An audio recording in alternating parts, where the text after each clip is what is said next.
வணக்கம். ஜேகே செய்திகளின் பிரதான செய்திகள். முதலில் தலைப்புச் செய்திகள். நாட்டு மக்களை பொருளாதார ரீதியாக வலுப்படுத்துவதே தனது கனவு என ஜனாதிபதி தெரிவிப்பு. இன்று காலை இடம்பெற்ற வாகன விபத்தில் 4 உயிரிழப்பு. 7 மாதங்களில் 1000க்கும் மேற்பட்ட சிறார்கள் துஷ்பிரயோகம்.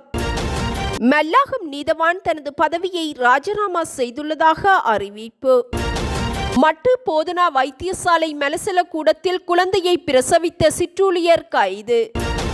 ஐநா மனித உரிமை பேரவையில் நீதி கோரி செம்மணியில் உண்ணாவிரத போராட்டம் ஆரம்பம். வெளிநாட்டில் உயிரிழக்கும் இலங்கை பணியாளர்களுக்கு 20 லட்சம் ரூபாய் இழப்பீடு வழங்க நடவடிக்கை. பப்ஜிக்காக குடும்பத்தினரை கொலை செய்த சிறுவனுக்கு 100 வருடங்கள் சிறை தண்டனை. ஒரு நாட்டின் வளர்ச்சிக்கு ஊழல் தடையாக இருப்பதோடு அது ஜனநாயகத்திற்கு எதிராக செயற்படுவதாக ஜனாதிபதி அனுரகுமார திசாநாயக்க தெரிவித்துள்ளார். ஐக்கிய நாடுகள் பொதுச்சபை கூட்டத்தில் கலந்து கொண்டு உரையாற்றும் போதே ஜனாதிபதி இதனை தெரிவித்துள்ளார். ஊழலுக்கு எதிராக நடவடிக்கை எடுப்பது ஆபத்தான ஒரு விடயமாக இருந்தாலும் அதற்கு எதிராக நடவடிக்கை எடுக்காமல் இருத்தல் அதனை விட ஆபத்தானது என ஜனாதிபதி தெரிவித்துள்ளார். இதேவேளை மனித உரிமைகள் தொடர்பான உலகளாவிய பிரகடனம் மனித இனத்தின் குறிப்பிடத்தக்க வெற்றியாகும் என மனித நாகரிகத்தின் வெற்றிகள் ஓரிரவில் நடப்பது அல்ல, அவை பல்வேறு தியாகங்களின் விளைவுகள் எனவும் குறிப்பிட்டுள்ளார். ஊழலுக்கு எதிரான முதலாவது படி கடினமாக இருந்தாலும் அதனைத் தொடர்ந்து 1000 இலகுவான படிகள் வரும் என்பதில் தாம் நம்பிக்கை வைத்துள்ளதாகவும் ஜனாதிபதி குறிப்பிட்டுள்ளார். ஒரு ஜனாதிபதியாக 22 மில்லியன் மக்களை கொண்ட ஒரு தீவை தான் பிரதிநிதித்துவப்படுத்துவதாக தெரிவித்துள்ள ஜனாதிபதி எமது நாட்டின் சனத்தொகை உலகின் 0.3% எனவும் தெரிவித்துள்ளார். உலக அளவில் சிறியதாக இருந்தாலும் ஊழலுக்கு எதிராக நடவடிக்கைகளை எடுக்க ஆரம்பித்துள்ளோம். இதேவேளை நாம் உலகளாவிய ரீதியில் நடைபெறும் யுத்தங்களை கண்டிக்கின்றோம் என தெரிவித்துள்ளார். 3 தசாப்த போரை எதிர்கொண்ட நாடாக போரின் துயரத்தை நாம் நன்கு அறிவோம். போரால் உயிரிழந்த மற்றும் பாதிக்கப்பட்டோரின் பெற்றோர், மனைவிமார், குழந்தைகள் இன்னொரு போரை விரும்ப மாட்டார்கள். ஒரு சிறந்த ஆட்சியாளர் உயிர்களை காப்பாற்றுவாரே அன்றி அவர் ஒருபோதும் உயிர்களை அளிப்பதற்கு எண்ண மாட்டார். காசா இன்று குழந்தைகளினதும் அப்பாவி மக்களினதும் அழுகுரல் ஒலிக்கும் இடமாக மாறியுள்ளது. ஐக்கிய நாடுகள் சபையும் உரிய தரப்பினரும் போர் நிறுத்தத்தை ஏற்படுத்த முயற்சிகளை எடுக்க வேண்டும் என்பதோடு காசா மக்களுக்கு மனிதாபிமான உதவிகளை வழங்க வேண்டும் எனவும் ஜனாதிபதி வலியுறுத்தியுள்ளார். மில்லியன் கணக்கான குழந்தைகளுக்கு பொருளாதார காரணங்களால் கல்வி நிராகரிக்கப்படும் அதேவேளை பில்லியன் கணக்கான பணம் இன்னொரு நாட்டை ஆக்கிரமிப்பு செய்ய செலவிடப்படுகின்றது. 3 தசாப்த போருக்கு முகம் கொடுத்த எமக்கு அதற்கு எதிராக குரல் கொடுக்க உரிமை உள்ளது. இதேவேளை எனது நாடு தொடர்பாக எனக்கு சில கனவுகள் இருப்பதோடு உங்கள் அனைவரின் நாடுகள் தொடர்பாக உங்களுக்கும் சில கனவுகள் இருக்கும்.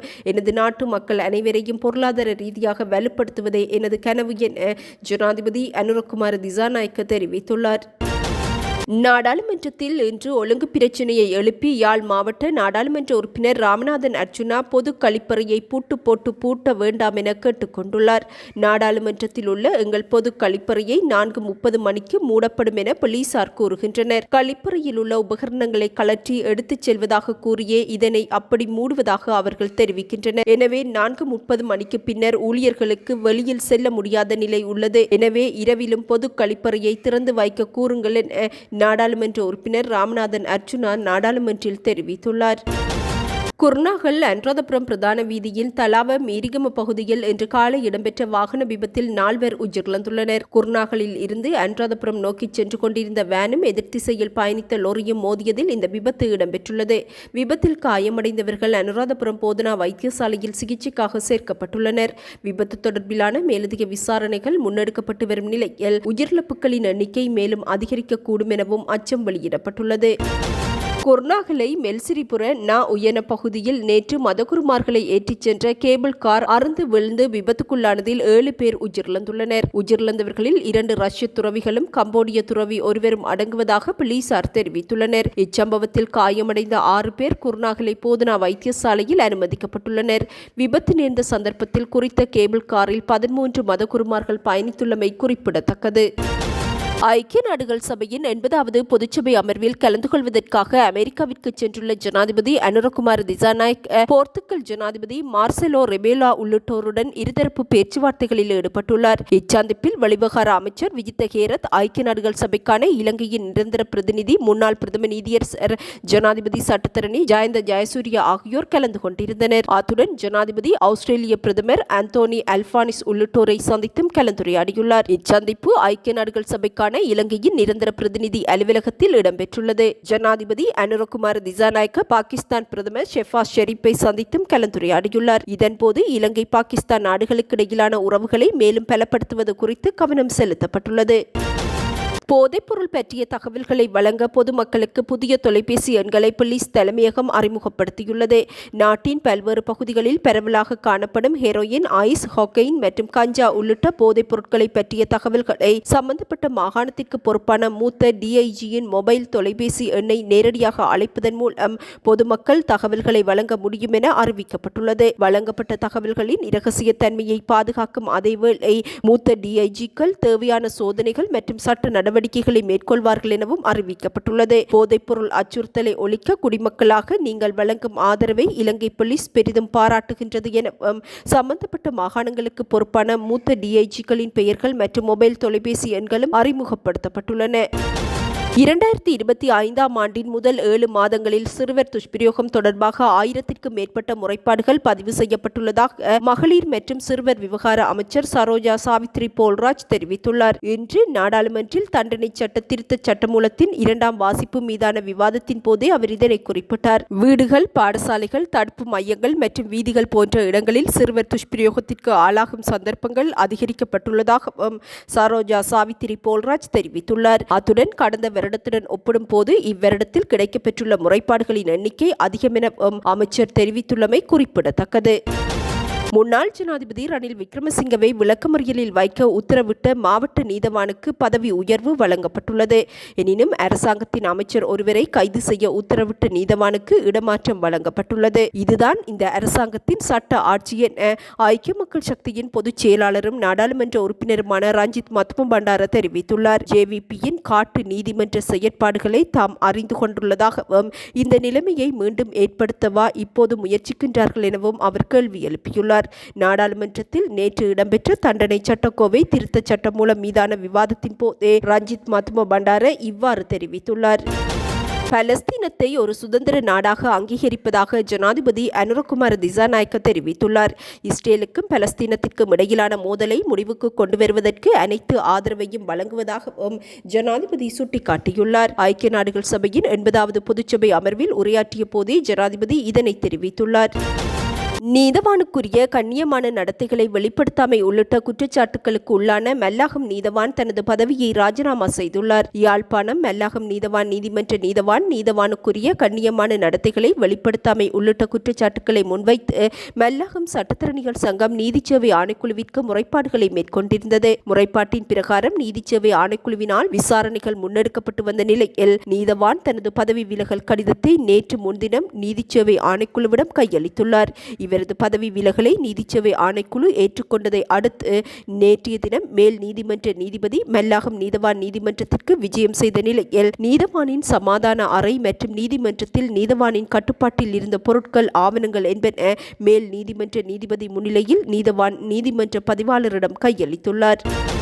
மட்டக்களப்பு போதனா வைத்தியசாலையின் சத்திர சிகிச்சை பிரிவின் மெலசல கூடத்தில் குழந்தையை பிரசவித்து குழந்தையை கட்டிலின் கீழ் மறைத்து வைத்திருந்த 35 வயதுடைய 2 பிள்ளைகளின் தாயான சுகாதார சிற்றூழியர் ஒருவர் கைது செய்யப்பட்டுள்ளார். குறித்த வைத்தியசாலையின் சத்திர சிகிச்சை பிரிவில் கடமையாற்றி வரும் சிற்றூழியரான இப்பெண் திருமணமான 2 பிள்ளைகளின் தாயார் என அறிவிக்கப்பட்டுள்ளது. சம்பவ தினமன்று வழமை போன்று வைத்தியசாலையில் கடமையாற்றி வந்த குறித்த பெண் வயிற்றுவலி ஏற்பட்டதனால் அங்குள்ள மெலசல கூடத்திற்கு சென்று யாருக்கும் தெரியாது ஒரு பெண் குழந்தை பிரசவித்துள்ளார். பின்னர் அக்குழந்தையை பெட்டி ஒன்றில் மூடி கட்டிலின் கீழ் மறைத்து வைத்துவிட்டு தனது கடமைகளை தொடர்ந்துள்ளார்.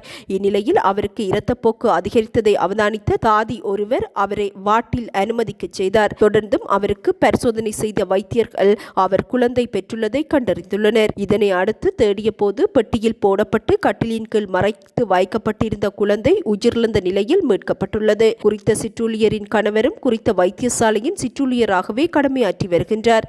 இருவருக்கும் இடையே ஏற்பட்ட மனக்கசப்பு காரணமாக கணவர் கடந்த ஜூன் மாதத்தில் இருந்து பிரிந்து வாழ்கின்றார். இதேவேளை குறித்த பெண் கர்ப்பம் தரித்திருந்தமை எவருக்கும் தெரியாது என அறிவிக்கப்பட்டுள்ளது. 38 வாரங்கள் முழுமையான கர்ப்பத்தில் 2 கிலோ 485 கிராம் எடையுள்ள பெண் குழந்தையை குறித்த சிற்றூழியர் பிரசவித்துள்ளார்.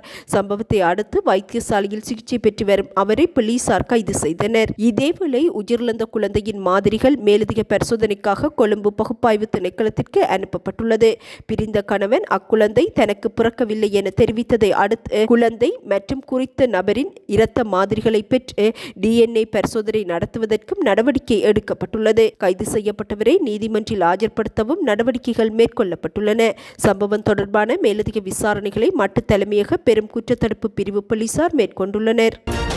பிரித்தானிய பயண இதழான டைம் அவுட் வெளியிட்ட சமீபத்திய அறிக்கைகளின்படி அக்டோபர் மாதத்தில் உலகின் சிறந்த சுற்றுலா தலமாக இலங்கை தெரிவு செய்யப்பட்டுள்ளது. இலங்கையின் வெப்பமண்டல காலநிலை, பண்பாட்டு பாரம்பரியம் மற்றும் இயற்கை அழகு ஆகியவை இந்த தேர்வில் முக்கிய காரணங்களாக கருதப்பட்டுள்ளன. நாடு முழுவதும் பரவியுள்ள கவர்ச்சிகரமான கடற்கரைகள், மலைப்பயண வாய்ப்புகள், பண்டைய இடிபாடுகள் மற்றும் வனவிலங்கு சவாரிகள் ஆகியவை இலங்கையை உலகின் முதன்மையான சுற்றுலா தலமாக உயர்த்தியுள்ளது.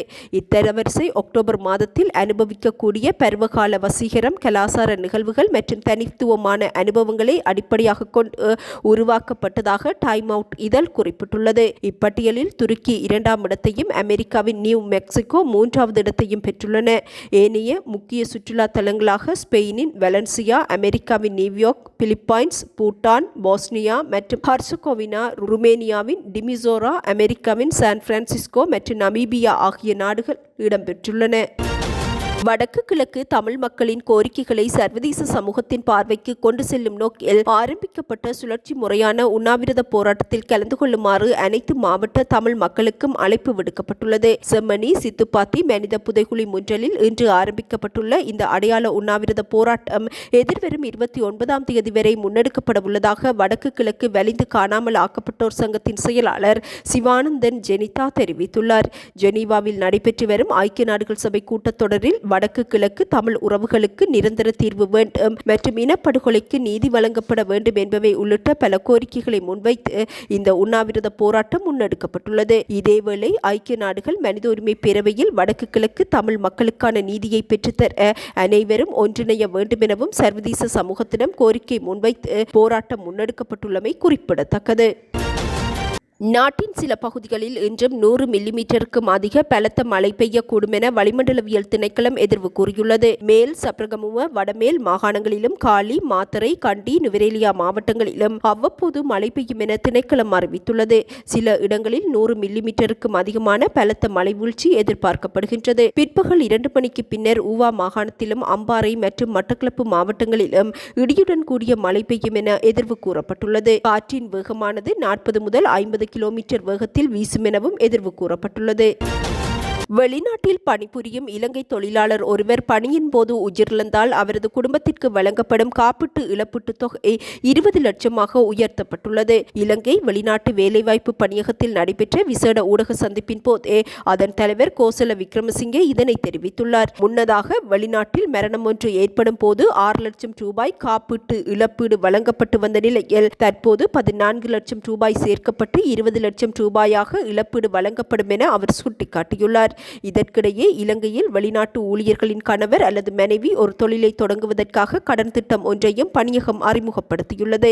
மேலதிகமாக வெளிநாட்டு ஊழியர்களின் சிறுவர்களுக்கு வழங்கப்படும் உதவித்தொகையை அதிகரிக்கவும், உயர்கல்வி பயிலும் சிறுவர்களுக்கு மடிக்கணினிகளை வழங்கவும் தீர்மானிக்கப்பட்டுள்ளது. இவ்வாண்டின் ஆகஸ்ட் மாதம் வரை வெளிநாட்டு தொழிலாளர்கள் நாட்டிற்கு 5.1 பில்லியன் அமெரிக்க டாலர்கள் பணம் அனுப்பியுள்ளதாகவும் இந்த ஆண்டு இறுதிக்குள் இது 7.2 பில்லியன் அமெரிக்க டாலர்களாக உயரும் எனவும் கோசல விக்ரமசிங்க தெரிவித்துள்ளார். தற்போது 2,26,240 இலங்கையர்கள் வெளிநாடுகளில் பணிபுரிந்து வருவதாகவும் இவ்வாண்டு அந்த எண்ணிக்கை 3 லட்சத்தை அண்மிக்கும் எனவும் அவர் சுட்டிக்காட்டியுள்ளார். ஆசிய கிண்ண கிரிக்கெட் தொடரின் இறுதிப் போட்டிக்கான வாய்ப்பை இலங்கை அணி இழந்துள்ளது. துபாயில் பங்களாதேசுக்கு எதிரான இந்தியாவின் வெற்றியை தொடர்ந்து இலங்கை அணி இறுதிப் போட்டிக்கான வாய்ப்பை இழந்துள்ளது. இதேவேளை இந்திய அணி நேற்றைய வெற்றியை தொடர்ந்து இறுதிப் போட்டிக்கான வாய்ப்பை உறுதி செய்துள்ளது. பங்களாதேஷ் மற்றும் பாகிஸ்தான் அணிகளுக்கிடையில் இன்று இடம்பெறும் போட்டி மிக முக்கியமான போட்டியாக அமையவுள்ளது. இன்றைய போட்டியில் தோல்வியடையும் அணி தொடரில் இருந்து வெளியேற்றப்படுவதுடன் வெற்றி பெறும் அணி இறுதிப் போட்டிக்கு தகுதி பெறும். இறுதிப் போட்டிக்கான வாய்ப்பை இழந்துள்ள இலங்கை அணி நாளை இந்திய அணியை எதிர்கொள்ள உள்ளமையும் குறிப்பிடத்தக்கது. பாகிஸ்தானில் குடும்பத்தினர் நால்வரை கொலை செய்த வழக்கில் சிறுவன் ஒருவருக்கு 100 வருடங்கள் சிறை தண்டனை விதிக்கப்பட்டுள்ளது. பாகிஸ்தானின் லாகூரின் ஹக்னா பகுதியைச் சேர்ந்த 17 வயது சிறுவருக்கே இவ்வாறான தண்டனை விதிக்கப்பட்டுள்ளது. இக்கொலை சம்பவம் கடந்த 2022ஆம் ஆண்டு இடம்பெற்றுள்ளது. குறித்த சிறுவன் கடந்த 2022ஆம் ஆண்டு பப்ஜி மோகத்தினால் குடும்பத்தினர் 4 பேரை சுட்டுக் கொன்றிருந்தார். சம்பவத்தில் சிறுவனின் தாயார், மூத்த சகோதரர் மற்றும் 2 சகோதரிகளும் சுட்டுக் கொலை செய்யப்பட்டிருந்தனர். இதனையடுத்து சிறுவன் கைது செய்யப்பட்டிருந்த நிலையில் வழக்கு தொடர்ந்ததன் அடிப்படையில் ஒவ்வொரு கொலைக்கும் 25 வருடங்கள் என மொத்தமாக 100 வருடங்கள் சிறை தண்டனை விதிக்கப்பட்டுள்ளது. அத்துடன் ₹12.6 லட்சம் அபராதமும் விதித்து நீதிமன்றம் தீர்ப்பளித்துள்ளது. வெனிசுலாவின் வடமேற்கு ஜூலியா மாகாணத்தில் பாரியளவிலான நிலநடுக்கம் பதிவாகியுள்ளதாக அந்நாட்டு ஊடகங்கள் செய்தி வெளியிட்டுள்ளன. 6.2 ரிக்டர் அளவுகோலில் நிலநடுக்கம் பதிவானதாகவும் 7.8 கிலோமீட்டர் ஆழத்தில் இது மையம் கொண்டிருந்ததாகவும் அறிவிக்கப்பட்டுள்ளது. நாட்டின் பல்வேறு மாகாணங்களிலும் அண்டை நாடான கொலம்பியாவிலும் நிலநடுக்கம் உணரப்பட்டுள்ளது. இதேவேளை நிலநடுக்கத்தினால் ஏற்பட்ட பாதிப்புகள் குறித்த விவரங்கள் இதுவரை வெளியிடப்படாத நிலையில் கட்டடங்கள், வீடுகள் என்பனவும் சரிந்து வீழ்ந்துள்ளதாக அறிவிக்கப்பட்டுள்ளது. இத்துடன் இன்றைய எமது பிரதான செய்திகள் நிறைவடைகின்றன. நமது அடுத்த பிரதான செய்திகளை நாளை எதிர்பாருங்கள். வணக்கம்.